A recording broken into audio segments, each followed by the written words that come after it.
அவருடைய திரைப்படத்தில் நடித்திருந்தார். படம் எந்த நிலையில் இருக்குது, எப்போது வெளிவரும்? அது அவர் எனக்கு கொடுத்த பல வரங்கள் மாதிரி கடைசியாக போவதற்கு முன்னால் கொடுத்த இன்னொரு பூச்செண்டு அது இப்போ எல்லாருக்கும் முடிஞ்சிருச்சு, தயார் நிலையில் இருக்கிறது. தயாரிப்பாளர் லிங்குசாமி அவர்கள் சொல்லும் தேதியில் அது வெளிவரும்.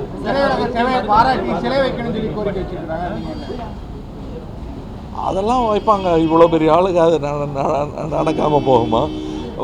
வச்சாலும் வைக்கலைன்னாலும் அவருடைய ஒர்க் நிற்கும், அவரை தான் காலம் கடந்து நிற்கும்.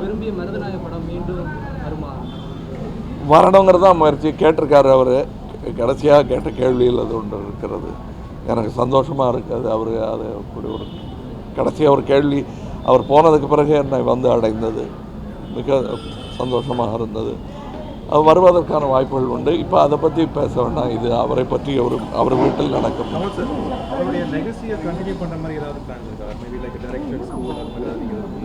பார்க்கலாம். நாங்கள் அவருடைய லெகசி தான் நாங்கள் எல்லாருமே அவர் அறிமுகப்படுத்தி. நான் அது டைரக்டரும் தான்.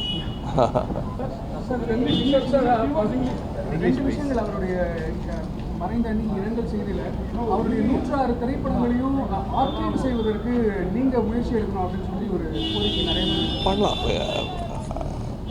கண்டிப்பாக செய்ய வேண்டிய ஒரு விஷயம். அது என்ன தனி மனிதனால் சாத்தியமல்ல, அரசு செய்ய வேண்டும். செய்யவில்லை என்றால் இண்டஸ்ட்ரியே சேர்ந்து செஞ்சாக வேண்டிய ஒரு விஷயம்.